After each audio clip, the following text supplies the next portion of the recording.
Thanks for having me here today. My name's Lindsay Poulton. I'm a documentary filmmaker. I work at The Guardian in the newly established visuals department as an interactive producer. At Guardian Visuals, our remit is around innovation and finding new ways of telling stories digitally.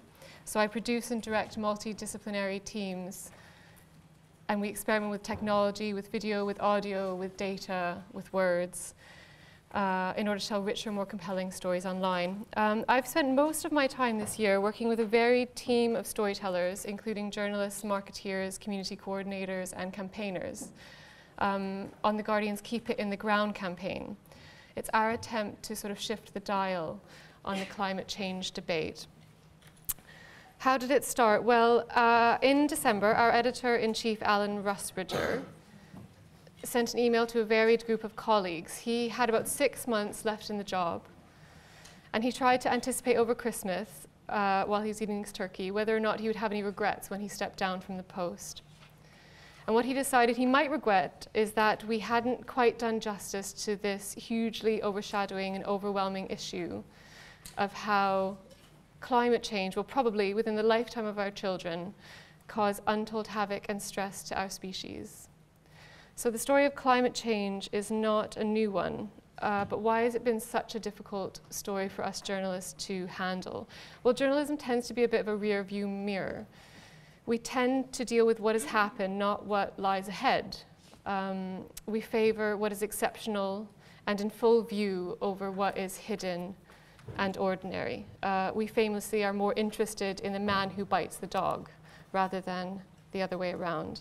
With regard to climate, there are extraordinary and significant things happening, but they may be occurring too slowly or too invisibly for the impatient TikTok of the newsroom or our impatient readers and viewers to handle as well. And if it's not news, and if it's sort of more in the realm of possibility and future looking, that's even more hard for us journalists to deal with. Speculation, uncertainty, prediction. You know, the story of climate change has been around for 20 years, but we've really struggled to tell it in a compelling way. So for these and other reasons, changes to the Earth's climate really rarely make it to the top of the news agenda. So that was our sort of key challenge. How can we do something about that? It was pretty daunting at first. So in January, we launched our Keep It in the Ground campaign, which was asking the Wellcome Trust and the Bill and Melinda Gates Foundation to divest from fossil fuel investments.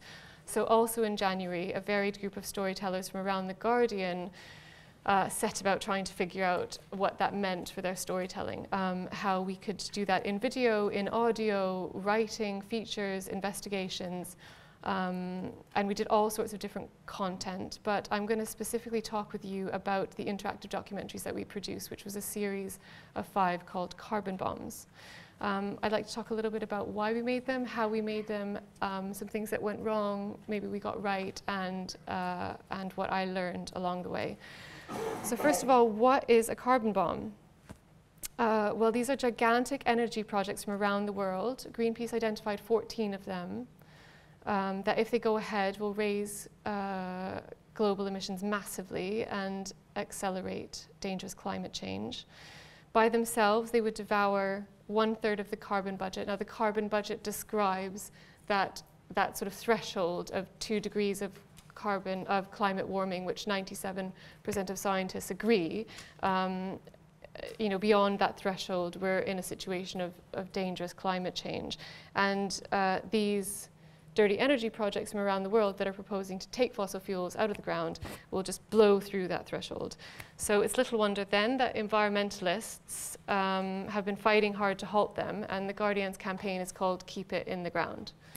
So the idea of carbon bombs, these ticking time bombs of fossil fuel projects around the world sort of captured my imagination. But as a filmmaker, it's a huge challenge because they're sort of, you know, not happening yet. There's nothing to point the camera at. And they're often kind of huge economic stories and stories of politics. But it felt like a really compelling idea and something that we needed to work with. So that's where it began. But sort of what do you do then? I mean, the world of interactive documentary is a really fascinating, sort of liberating one, because you can do anything. But when you can do anything, what do you do? Where do you begin when you can sort of begin anywhere? And that, for me, is one of the most liberating but also sort of scariest things about working in this interactive documentary field. It's scary precisely because you don't have many of the constraints that you do in a newspaper when you're dealing with column inches, or that you do in the television world when you're dealing with a sort of schedule. So the infinite possibility of digital storytelling can be sort of terrifying, but I think it's really sort of liberating as well. And I do think it's useful to always think of sort of first principles. So in this world of interactive documentary, you're not released from the basics. You know, you still are looking for opportunities to deliver strong narrative, compelling characters, and drama in your stories. But in production, I find it really useful to think in sort of prosaic terms, in terms of sort of raw ingredients. So in this interactive world, you can have video, you can have audio, you can have text, you can have data, you can have interactivity, so the user's experience of the story, I think, is as much story as the content. And so I think it's really useful at the early stages to think about what elements of your story can be told in those different sorts of ways. And then find your drama and your character and your narrative in the spaces between those ingredients. And in production, what that means, or what that meant for us, is that in pre-production, this varied team that it takes to produce interactives sort of sat in a room and talked about crazy ideas and things that we loved and things that we hated. So that was me, a developer, a designer, an editor, a composer, sound designer. So thinking, you know, we're all coming at this story from completely different angles. Different things might interest us from our own different disciplines. And from that, we thought about what it should be, but also what it shouldn't be. So I think we immediately thought what it shouldn't be is about sad polar bears on ice caps, because we've sort of seen that a lot, and that's not really working for 20 years. But what we thought it should be was strongly visual, really emotive, really immersive. We should use the really strong writing that we have from the journalists at The Guardian who were connected to this story. We should use maps, we should use data. And above all, it should be humane, and it should be about personal stories. It should be about the people that are living amongst these dirty energy projects. In production, we sent 5 crews around the world. Meanwhile, back in London, we were building the technology that would make all of the content that they were gathering work together in a sensible sort of way. In post-production, words and pictures came in at different times. Usually the words came in first. Usually they went through about 3 drafts. Some stories needed more work, some stories less. A lot of the time they needed sort of restructuring, and that was an iterative process working with the writers. Videos, everyone had quite a strong brief around style and form. And video went through a few different edits. That was also an iterative process. We made original audio recordings on all of our locations.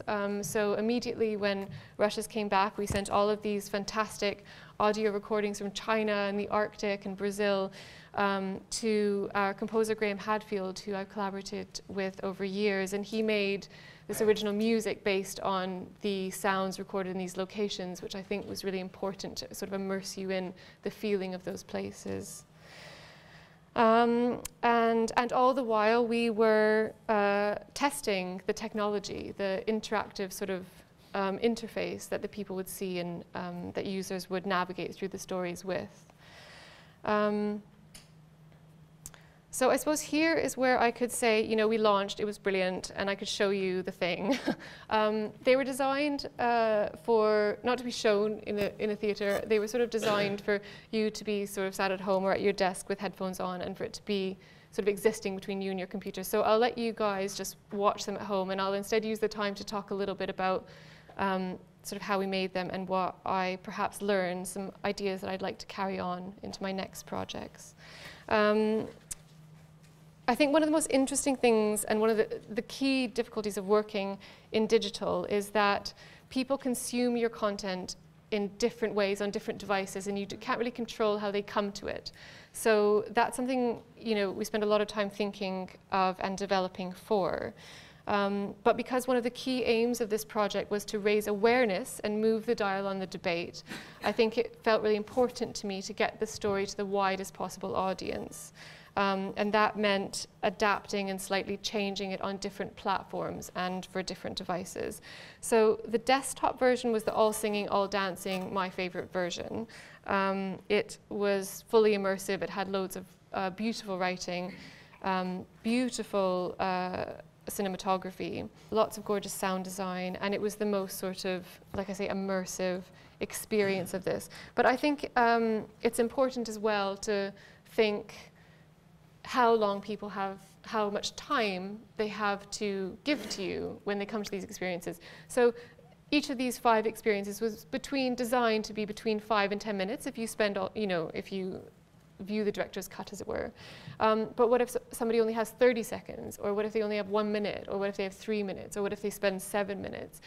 What can you give to them to make that time valuable? And if they only have 30 seconds, how can you deliver that story so they remember it? So we think of different things, like here is an example where some of the text is bolded. It uses some of the sensibility that magazines do, just pulling out quotes, and if people cruise through it pretty quickly, I think they can still get the story in about 5 or 6 hits. If they spend a lot of time with it, they're rewarded. There's, you know, it's a much richer experience. They see more of the place, they meet more of the people, they hear more of the sounds. But thinking what different people, you know, respecting people's time and imagining what you give them if they give you a little bit of their time, I think is really important. Mobile is important for us. About 50% of our audience at The Guardian comes to us from mobile. I think we could have done better with our mobile experience, if I'm honest. I tend to feel quite creatively curtailed in the mobile arena because of the way the technology and devices work. You don't get to use the beautiful sound design, which I found was a really strong emotive tool in the desktop experience. There isn't as much auto-playing video. So from a technical point of view, it's limiting, but I think it's important to not be precious about that or snobby. So I think it's important to think hard about the mobile experience. It can't be ignored. We also thought a lot about social. I think that people think about social in different ways. I notice, and I indeed thought a lot like this, I think, when I was purely filmmaking. Is social a bit of a marketing tool that we think about at the end of our story? Or do we think of social at the beginning of our concept? Do we think of social as a way of telling our story? I hope to do the latter. So we did some work on Instagram. We did photo essays on Instagram and some video in that way. That was really useful in terms of spreading the word. Like I say, we were interested in getting out there in the debate. It didn't drive a lot of traffic back to our desktop experience. We posted on The Guardian's Facebook page. This did refer a lot of good desktop traffic. Some of our interactive stories really captured that Facebook audience. So the Australian one, which was about the Great Barrier Reef, did brilliantly well, and it kind of went mad on Facebook. Others did less well. I still find Facebook a bit of a dark art, and I never quite understand why some things fly and some things bomb. But a lot of clever people do think a lot about that, and I think, again, it's something that can't be ignored. We tried a number of different things on Twitter, and this I found was really fascinating. It was really great to make little series of content. Again, like if somebody can see your story in 6 hits, what does that look like? What does it feel like? And in each of our stories, we experimented with different ways. I think it was nice to use this as a sort of ground for experimenting. And Twitter drove a lot of audience to the mobile experience. So yeah, 6 months of my life, loads of different things. Is it worth it? Why make an interactive documentary at all? Why not just make a film? Why not just write some words in a paper? Is it all worth it? Well, as I mentioned, I think that we at The Guardian and in Guardian Visuals, we are interested in innovation in digital storytelling. And because this story of climate change is such a hugely complex one that's been around for so long, and there's a lot of sort of apathy around it, it did feel right to try something different and to sort of innovate. And I think that we did succeed.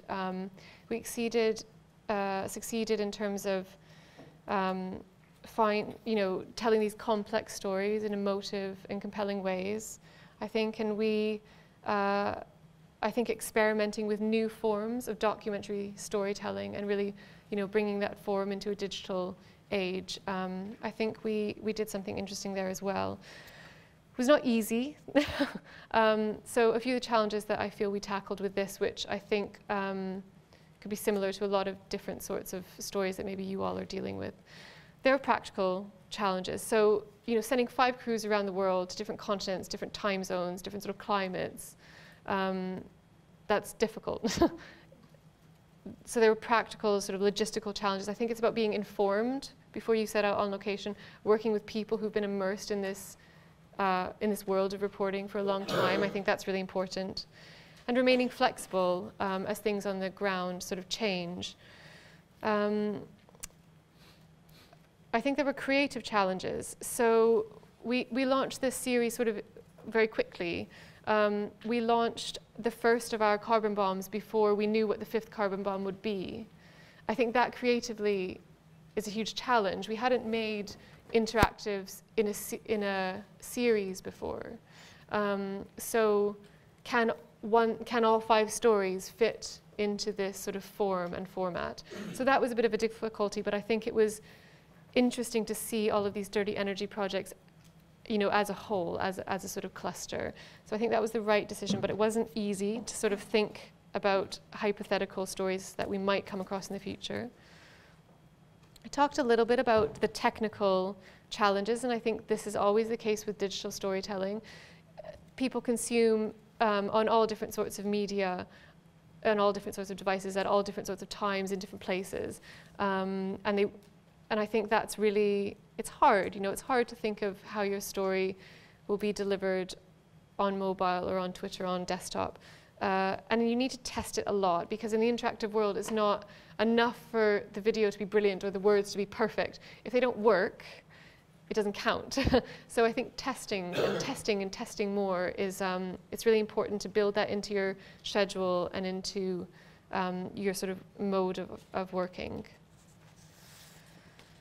I think there were editorial challenges with this project. We talked about this, that climate, it's a sad story. It's a story that's been going on for a long time. It's about macroeconomics. It's about politics. It's very theoretical. It's very scientific. It can be they can use quite exclusive language. It's difficult to access. And there are a lot of tropes and that we really didn't want to rely on. So we wanted to find a new language, a new way of sort of telling the story visually. I think that the interactive forum was a really freeing way to do that, because you can draw on all these tools in your toolbox. So when the story needs to be told with data, you're free to do that.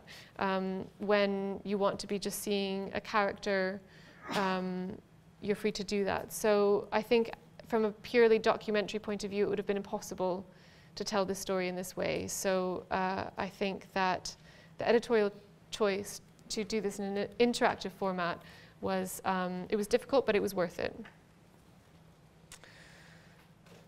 Collaborative. One of the things I love most about making interactives is working with these really varied teams, with designers and developers and writers and filmmakers and sound designers, but we all work in completely different ways, so that's really tricky.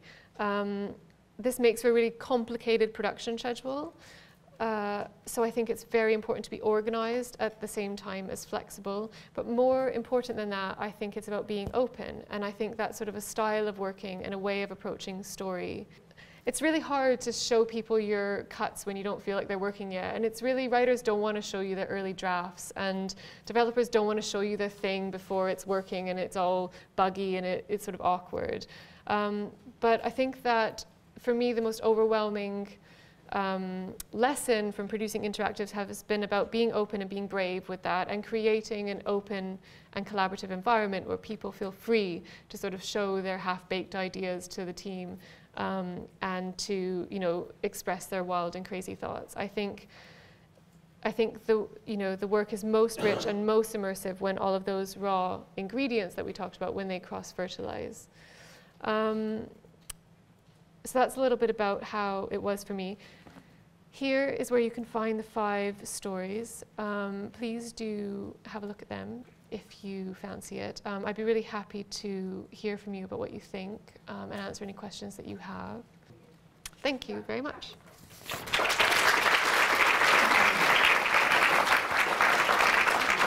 So my name's Jack Serle. I work for the Bureau of Investigative Journalism, which is essentially the sister organisation to the CIJ, I understand. I know Gavin's nodding, so that sounds like it's probably about right. We're also a not-for-profit organisation. We're philanthropically funded by a variety of people, including David and Elaine Potter, the Birth Foundation, Joseph Rowntree, and we do journalism of public benefit, I think is how we're phrasing it at the moment. So it's not just public interest, it's something that we feel either will improve a systemic issue or correct a systemic problem, or will enable other people to have a crack at improving or fixing something.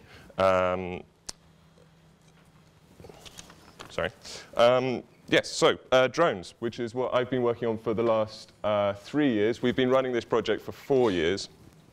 And it basically started with my former colleague, Chris Woods, noticing that there was this rhetoric coming out of Washington that these things are surgically precise and they lance the cancer of Al-Qaeda and leave the tissue surrounding it clean and lively. This sort of line wasn't really being borne out by the reporting on the ground from Pakistan, where there were anecdotal reports of civilian casualties. In one instance, in March 2011, 40 civilian casualties. And this doesn't exactly mesh with Washington's idea that they haven't killed a civilian for months and months, and they'd only killed 50 civilians in the history of the drone program. So we started to look for empirical evidence that we could use as the basis for our investigations. We didn't really find what we were after, so we had to start making it ourselves. We did this by creaming through all media reports we could get our hands on, NGO reports, civil society investigations, leaked documents, anything that pertained to drone strikes in Pakistan. We sent our own researchers out into the field to investigate specific drone strikes, and we started to collect together databases full of strikes and the people that they killed. We've currently been doing it for Pakistan, Yemen, Somalia, and we've just started doing Afghanistan as well because of 1st of January 2015, Afghanistan became a slightly different sort of war concept. It's much more counter-terrorism orientated rather than counterinsurgency, which we feel fits within our oeuvre somewhat. And with the idea behind collecting the data wasn't just to sort of publish raw numbers and say this is the drone war as is. It was to provide an empirical backbone for our investigations. So in 2012 we published a story showing that the CIA had been carrying out what is called double tap or follow-up strikes. So where they'll hit a building with a drone strike, wait for about half an hour, 45 minutes for people to come, first responders, civilians and Taliban, to come and rescue people caught in the rubble, and then they hit it again.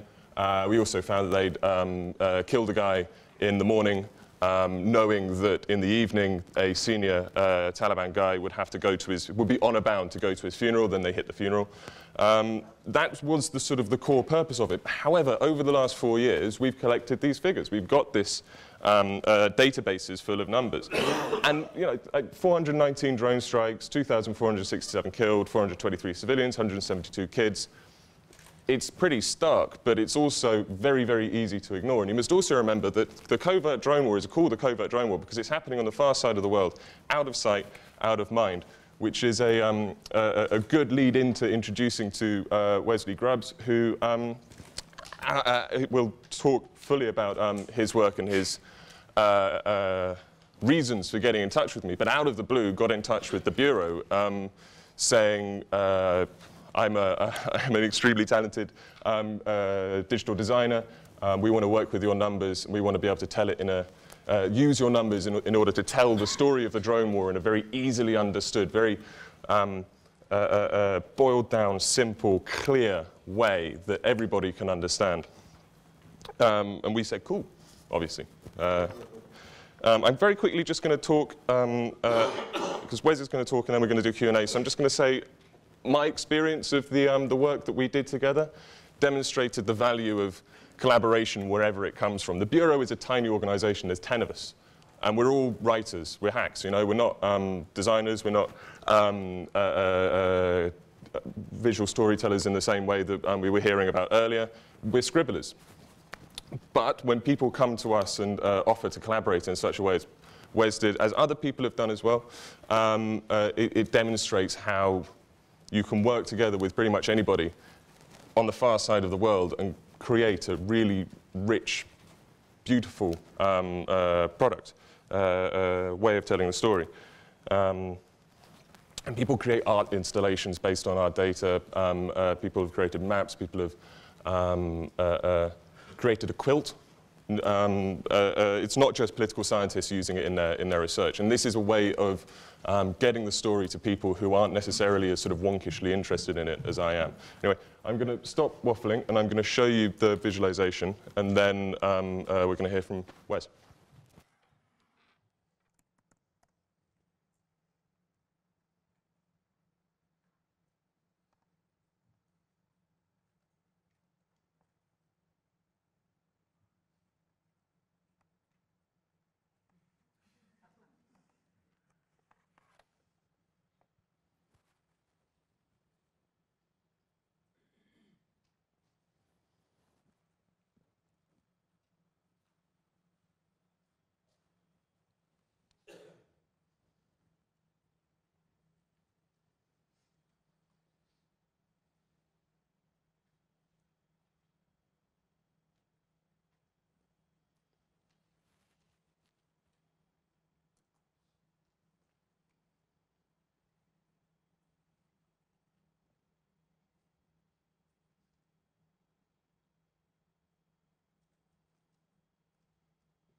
So my name is Wesley Grubbs. I'm calling you from Oakland, California, and I run a data visualization studio called Pitch Interactive. The work that we do really is sort of a cross-section between, there's art, we have corporate clients, some social media ones like Google and Facebook. We do art installations. We also do our own personal passion projects, I like to call them. And we try to do these projects about every 1.5 years at our studio, where we sort of push away client work and we do something that we feel passionate about. So the one that we did before drones was a linguistic comparison between the Bible and the Quran. And that was a time, especially in this country, where there's really heightened sense of Islamophobia. Burning of the Quran was going on, and people were threatening with that, just sort of exacerbating the problems in the Middle East. And with the drones, we sort of were introduced with this project. As Jack was saying, and especially in like 2012, John Brennan was coming out saying how drones were surgically precise. They were a moral thing to do, they were a wise thing, they were constitutional, et cetera, et cetera.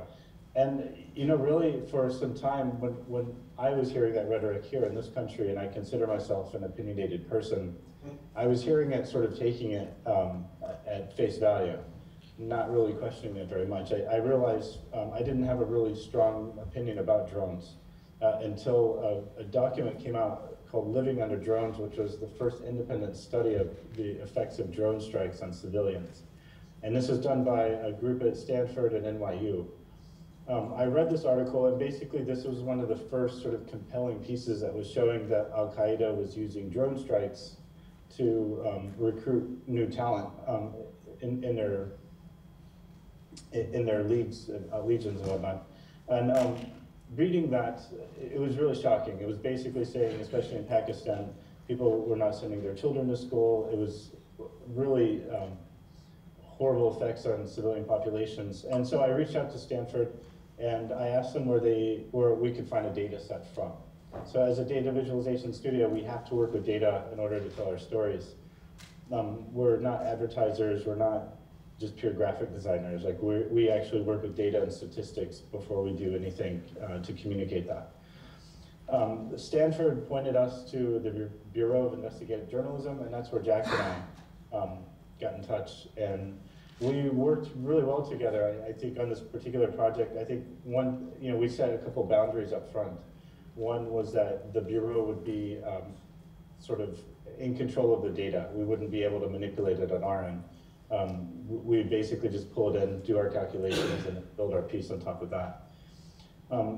The other thing about this piece that I will mention too, sort of jumping around, is that I kind of consider this, instead of just data visualization, it's a bit of data dramatization.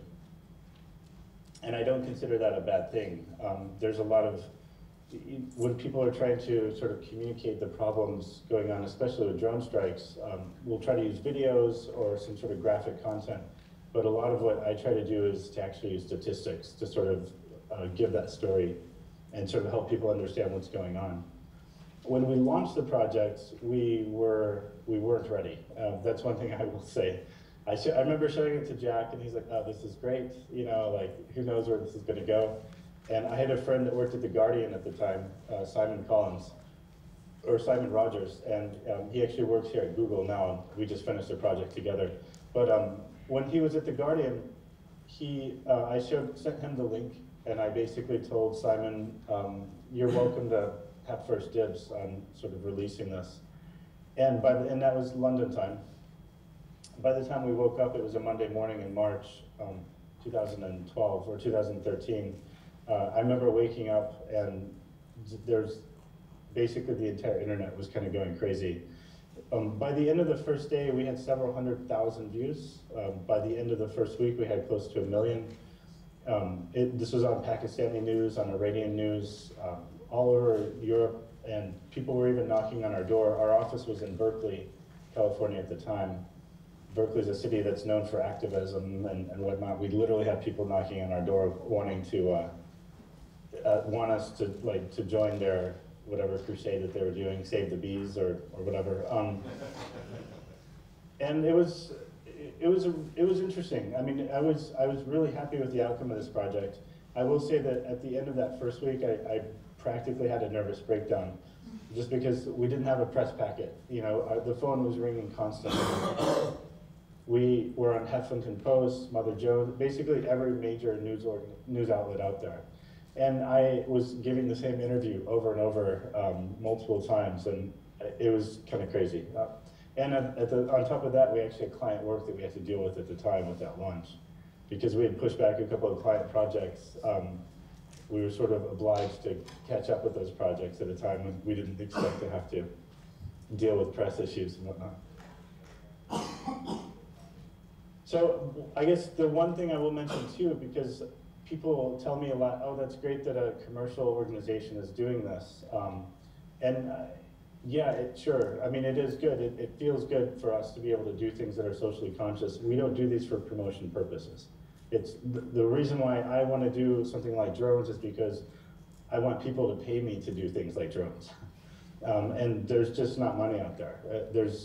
I think we were contacted a week later by Amnesty International or some other organizations, and they literally don't have money to support these kind of causes, and it's sad. So what we do, rather than taking small amounts from an organization, we'll just do it ourselves, because that way there's no committee we have to go through, no design committee, and we get to pretty much pick our story and the angle that we want to take it at. Thank you.